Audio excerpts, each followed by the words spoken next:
গণিত পাঠশালায় তোমাদের সকলকে স্বাগত। আজকে দশম শ্রেণী কোষে দেখি 1.4 পর্ব 3 দাগের 1 অঙ্ক থেকে শুরু করছি। এখানে 3 দাগের অঙ্কগুলোতে বলেছে কি বলেছে, দ্বিঘাত সমীকরণের আকারে প্রকাশ করো, উৎপাদকের সাহায্যে বা শ্রীধরাচার্যের সূত্রের সাহায্যে সমাধান করো। দেখো এখানে অঙ্কটা কি দেয়া আছে, সাথীর সমকোণী ত্রিভুজ অঙ্কন করেছে, যার অতিভুজের দৈর্ঘ্য ক্ষুদ্রতর বাহুর দৈর্ঘ্য অপেক্ষা দ্বিগুণ অপেক্ষা 6 সেমি বেশি। তাহলে সলিউশন করার সময় আমরা যদি ক্ষুদ্রতম বাহুটা ধরে নিই, ধরিলাম সমকোণী ত্রিভুজের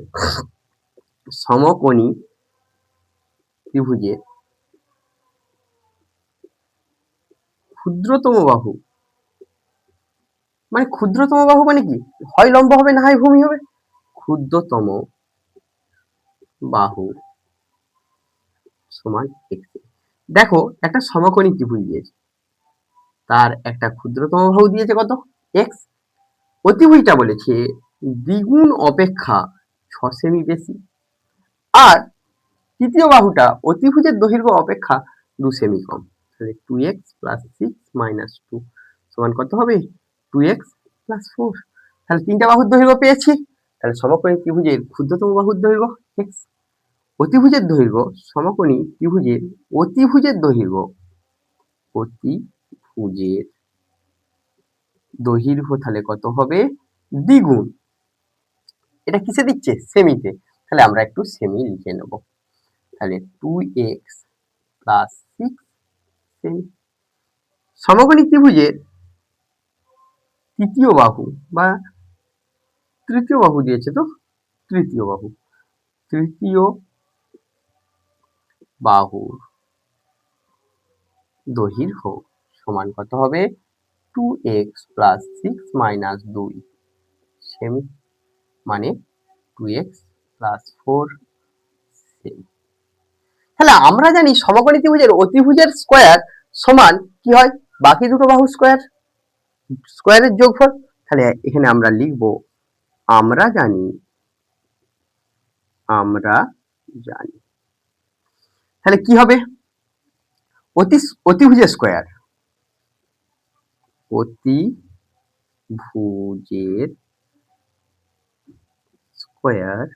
সমান লম্ব স্কয়ার প্লাস ভূমি স্কয়ার। যে কোনো সমকোণী ত্রিভুজের ক্ষেত্রে অতিভুজের স্কয়ার সমান কি হয়, লম্ব স্কয়ার প্লাস ভূমি স্কয়ার। তাহলে অতিভুজটা কত দিয়েছে, এখানে দিয়েছে কত, 2x প্লাস 6 তার স্কয়ার। লম্ব কত দিয়েছে, যে কোনো একটা ধরে নাও, ভূমি, এটা আমরা ধরে নিচ্ছি। এটাকে যদি আমরা একটু সিম্পলিফিকেশন করি বা সরলীকরণ করি, তাহলে আমরা কি পাবো, 4x square 12 24x plus 36 x square plus 4x square, a plus b তার হোল স্কয়ারের সূত্রে ফেলছি, 8 2 16x প্লাস 16। তাহলে আমরা সবগুলোকে যদি এদিকে নিয়ে চলে আসি, তাহলে কি পাচ্ছি দেখো, 4x square minus x square minus 4x square plus 24x minus এখানে কত হচ্ছে 16x প্লাস 36 মাইনাস 16 সমান 16। তাহলে আমরা এখানে কি করব, একটু যোগ বিয়োগ করে নাও, minus x square plus 8x plus 20 সমান 0 আসবে। তাহলে আমরা যদি একটু মাইনাসটা, তো দেখো দ্বিঘাতের আগে আছে, আমরা সমাধান করতে একটু অসুবিধা হতে পারে, তার জন্য মাইনাসটা দিয়ে আমরা সবগুলোকে গুণ করে দিচ্ছি, উভয় পক্ষকে মাইনাস দিয়ে গুণ করলাম। তাহলে এটা কত আসছে, আমাকে শ্রীধরাচার্যের সূত্রেতেই সমাধান করতে হবে বলে দেয়া নেই, উৎপাদক বিশ্লেষণের সাহায্যেও আমরা সমাধান করতে। তাহলে আমরা এটা সহজেই উৎপাদক বিশ্লেষণ করতে পারবো, আগেই করেছি। 20 কে যদি ভাঙি, 20 আর এখানে 1, 20 1 20, 20 কে যদি ভাঙি 10 দ্বারা, উৎপাদক করলে 5, 5 দিয়ে ভাঙলে, তাহলে দেখো 5 দুগুণে 10, 10 থেকে 2 বিয়োগ করলে 8 হবে, আবার গুণ করলে কত হবে, 20। তাহলে আমরা লিখতে পারি 10 বিয়োগ 2x মাইনাস 20 সমান 0। আমাদের কোনো অসুবিধা নেই এখান পর্যন্ত। যদি আমরা সমাধানটা করার চেষ্টা করি তাহলে কি আসবে, বা এখানে কি হবে x square minus 10 plus 2x minus 20 সমান। দেখো এখানে জায়গা নেই, তোমরা নিচে নিচেই করবে, আমি এইখানে সলিউশনটা করে দিচ্ছি। তাহলে বা এখানে যদি কমন নিই কি হবে, এক্স যদি কমন নিই এক্স মাইনাস 10, আর 2 কমন নিয়ে নিলে কি হবে এক্স মাইনাস সমান 0। তাহলে এখানে এক্স মাইনাস 10 আর এক্স প্লাস 2 সমান কত হবে 0। তাহলে হয় দুটোর গুণফল 0 দিয়ে আছে, হয় এক্স মাইনাস 10 সমান 0, অথবা এক্স প্লাস 2 সমান 0। তাহলে এখানে কি হবে এক্স সমান মাইনাস 2, আর এখানে কি হবে এক্স সমান 10। দেখো এক্স সমান মাইনাস 2 বেরিয়েছে, বাহুর দৈর্ঘ্য নিয়েছি, তাহলে কি মাইনাস 2 সম্ভব? ইহা অসম্ভব। ইহা কি হবে অসম্ভব, অসম্ভব। তাহলে আমরা কি করব, একটা বাহুর দৈর্ঘ্য, ক্ষুদ্রতম বাহুর দৈর্ঘ্য পেয়ে গেছি, কত পেয়েছি এক্স সেমি।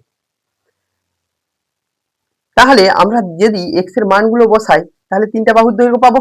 অতএব সমকোণী ত্রিভুজের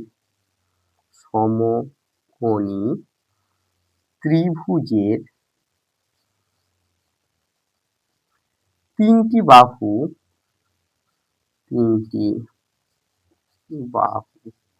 সমান। দেখো আমরা সমকোণী ত্রিভুজের তিনটা বাহু সমান কি কি আছে, এক্স, এক্স মানে 10 সেমি। দ্বিতীয়টা কি আছে 2x প্লাস 6 মানে 10 2 20, 20 সাথে 6 যোগ করো 26 সেমি।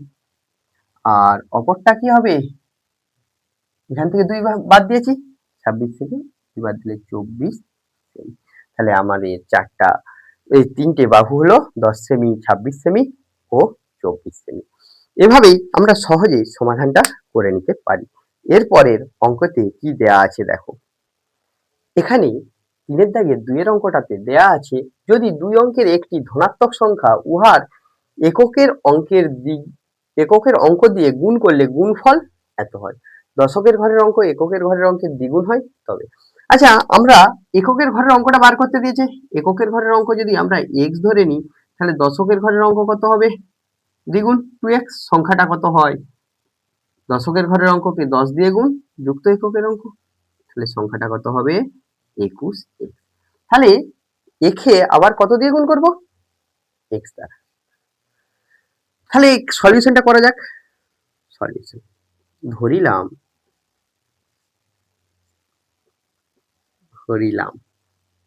সংখ্যাটি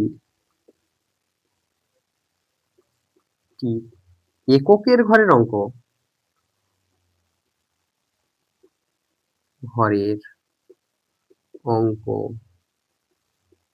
সমান x। তাহলে দশকের ঘরের অঙ্ক হবে কি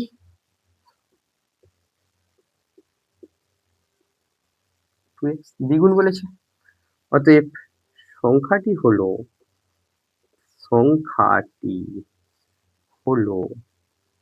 সমান দশকের ঘরের অঙ্ককে 10 দিয়ে গুণ যুক্ত এককের ঘরের অঙ্ক, তাহলে এটা কত হবে 20x প্লাস x মানে কত হচ্ছে 21x। প্রশ্নানুসারে চলে আসবো, প্রশ্নানুসারে দেখো তোমরা কত আছে 21x সংখ্যাটা, তাকে এককের ঘরের অঙ্ক দিয়ে গুণ করলাম, সমান কত হবে দেয়া আছে, এককের ঘরের অঙ্ক দিয়ে গুণ করলে কত হয় 51। তাহলে এখানে কি হচ্ছে 21x স্কোয়ার সমান 51, বা x স্কোয়ার সমান 189 মানে 189 বাই 21, এটা দিয়ে ভাগ করলে কত আসবে 9। তাহলে এক্স স্কোয়ার মাইনাস 9 আসছিল তো একবারে একটা করে দিচ্ছি, তাহলে এটাকে লেখা যায় এক্স প্লাস 3 এক্স মাইনাস 3 সমান 0।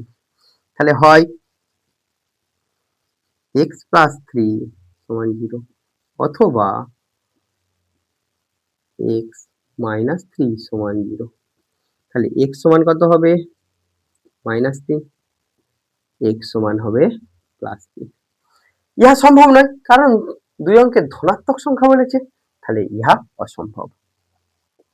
ইহা অসম্ভব। অতএব এককের ঘরের অঙ্কটি সমান 3। তাহলে আমরা এভাবেই এককের ঘরের অঙ্কটা বার করতে পারলাম। এবার পরের অঙ্কতে আমরা দেখব কি দেয়া আছে। এখানে দেখো দেয়া আছে সালমার গতিবেগ অনিকের গতিবেগের থেকে 1 মিটার পার সেকেন্ড বেশি। তাহলে অনিকের গতিবেগ যদি আমি x ধরি মিটার পার সেকেন্ড, তাহলে সালমার গতিবেগ কত হবে? x plus 1 metre per second. এখানে 180 মিটার পথ যাচ্ছে, 180 মিটার পথ যাচ্ছে। তাহলে অনিকের সময় কত লাগবে? অতিক্রান্ত দূরত্বকে যদি বেগ দিয়ে ভাগ করে দিই তাহলে সময় পাবে। তাহলে অনিকের সময় লাগছে কত? 180/x second. ঠিক একই রকম সালমার সময় লাগবে কত? 180/x plus 1। তাহলে কার সময়টা কম লেগেছে? সালমার, কারণ সালমার গতিবেগ বেশি ছিল। তাহলে সালমার কম সময় লেগেছে। এখান থেকে এইটা বিয়োগ করলে কত বলছে? 2 সেকেন্ড। কত সময় অনিকের থেকে 2 সেকেন্ড আগে পৌঁছায়, মানে 2 সেকেন্ড কম লেগেছে। তাহলে আমরা সলিউশনটা করবার সময় ধরবো সলিউশন। ধরিলাম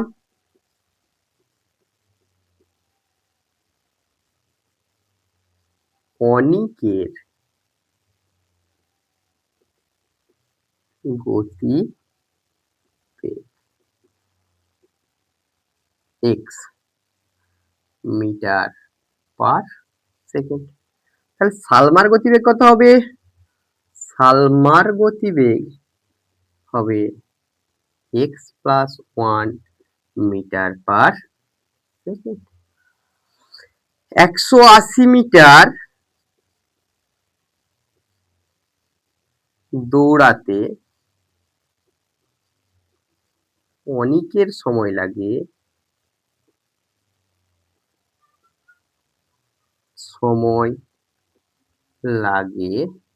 কত? 180/x second.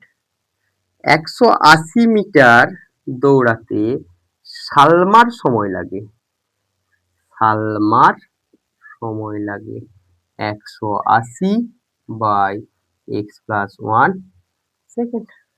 তাহলে প্রশ্নানুসারে আমরা কি লিখতে পারি?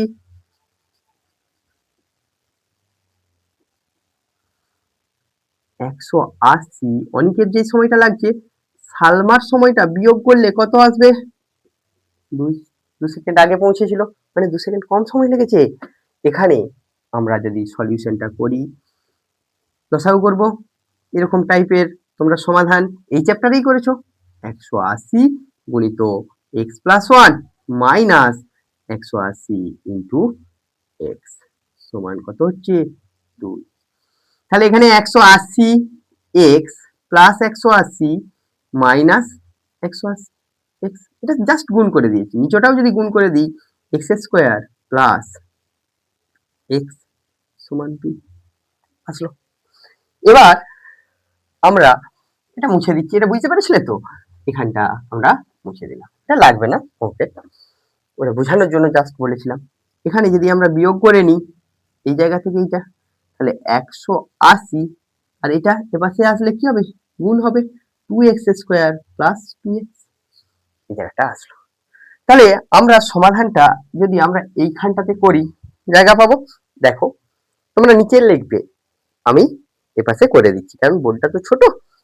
এখানে দেখো দাঁড়াচ্ছে কি? 2x square plus 2x minus 180 সমান 0। তাহলে এটা বা x স্কয়ার প্লাস x সবগুলোকে যদি আমি 2 দিয়ে ভাগ করে দিই তাহলে -90 সমান 0। তাহলে এখানে কি আসবে?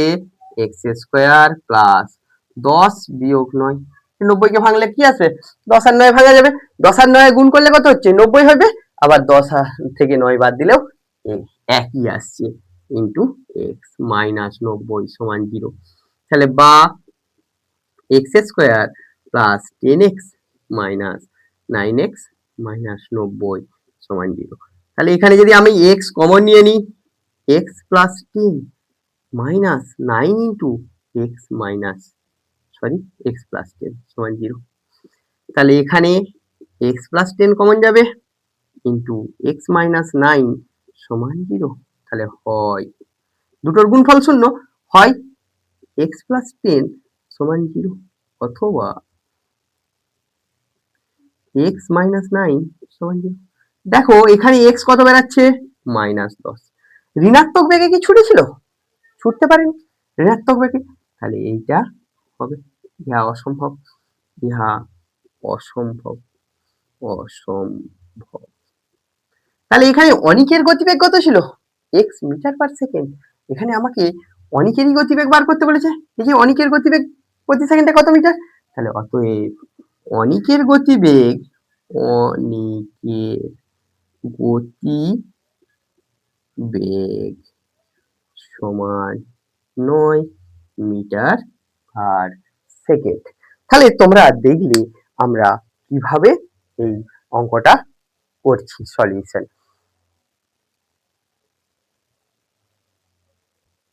গণিত পাঠশালার ক্লাস যদি তোমাদের ভালো লেগে থাকে তাহলে গণিত পাঠশালার ফেসবুক পেজে গিয়ে ফলো করো, বন্ধুদের মধ্যে শেয়ার করো, লাইক করো, কমেন্ট করো, কোন ক্লাসের দরকার বা কোন সলিউশন দরকার, কোন প্রবলেমের দরকার সেটা কমেন্ট বক্সে তোমরা জানিও। এবং গণিত পাঠশালার ইউটিউব চ্যানেল